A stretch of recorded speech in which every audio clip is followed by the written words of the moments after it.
Welcome back to The Explainer. Today, we're zeroing in on a single shocking second in sports history, the 2006 World Cup Final.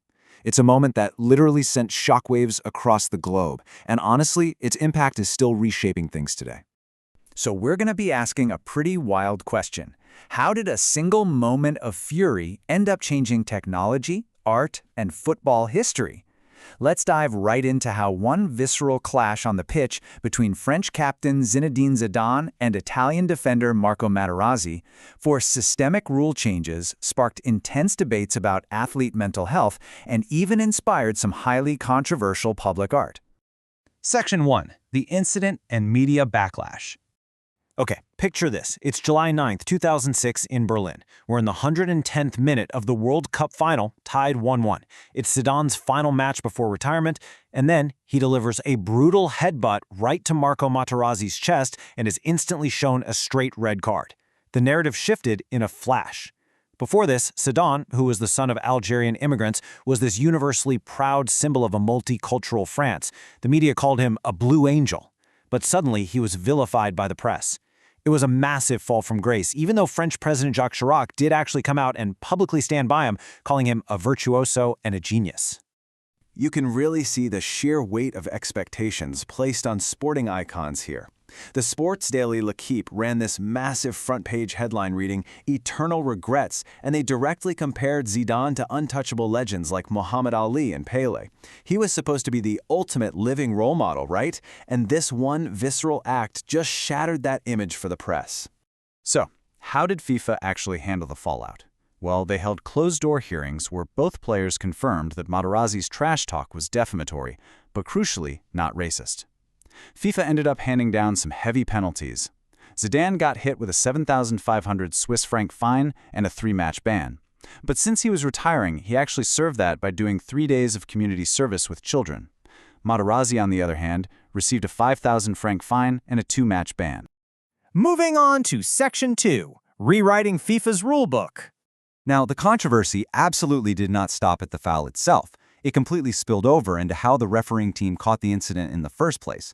There was this glaring contradiction that caused a massive amount of suspicion. FIFA's official stance was that the fourth official saw the headbutt directly, with his own eyes.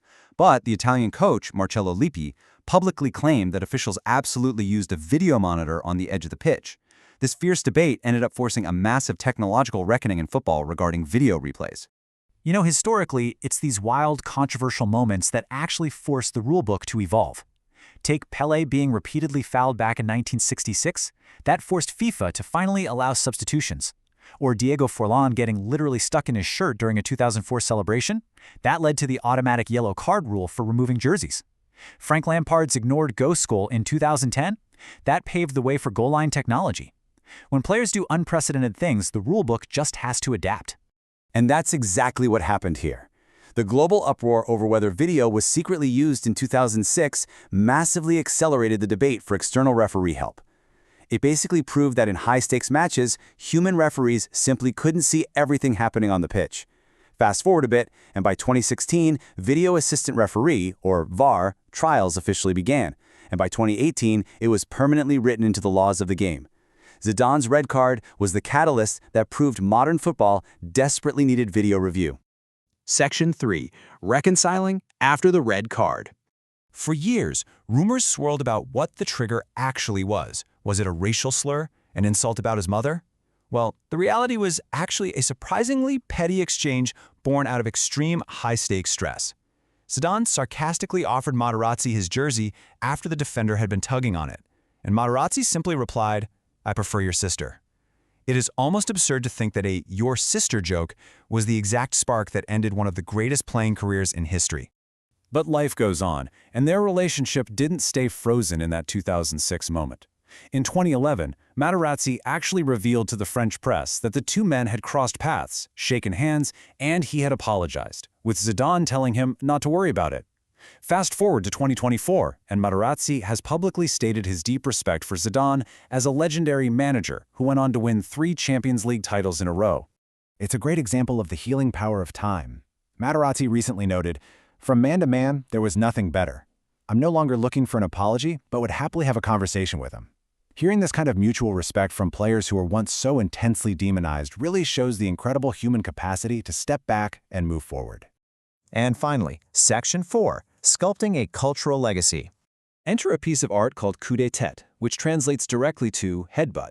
This is a massive 5-meter-tall bronze sculpture created by Algerian-born French artist Adel Abdesemed. It flawlessly, and I mean flawlessly, depicts the exact split-second Zidane's head strikes Materazzi's chest. When it was installed on the seafront corniche in Doha, Qatar, back in 2013, it almost immediately sparked a complex societal debate.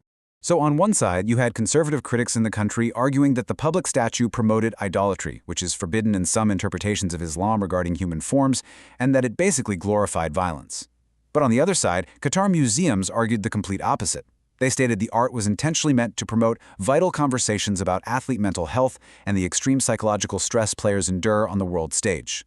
Ultimately, the public backlash won out at the time, and the statue was taken down just days later. But public opinion evolves, doesn't it? As Qatar Museum's chairperson, Sheikha Al-Mayasa Al-Thani noted, evolution happens in societies. Art, like anything else, is a matter of taste. Our goal is to empower people. Reflecting this shifting cultural acceptance, Qatar actually announced plans recently to reinstall the statue, this time at a new sports museum in Doha. It's fascinating because it perfectly captures how public art installations can reflect changing societal attitudes toward our sports legends over time. So, what should we take away from all this? The ripple effect of the 2006 headbutt is honestly astounding. A single, highly regrettable mistake rewrote the referee rulebook and accelerated VAR technology. It forced a global conversation on athlete mental health and managing stress. It challenged cultural boundaries through public art. And beautifully, through Zidane and Materazzi's timeline, it showcased the human capacity for reconciliation. I want to leave you with this provocative thought to chew on. Does immortalizing an athlete's worst mistake actually help us better understand the human side of sports? Should we judge our legends by their absolute lowest moments? Or maybe by the vital conversations, the rule changes, and the art that those very moments inspire? Thank you so much for joining me on this explainer. Keep learning, and I'll catch you next time.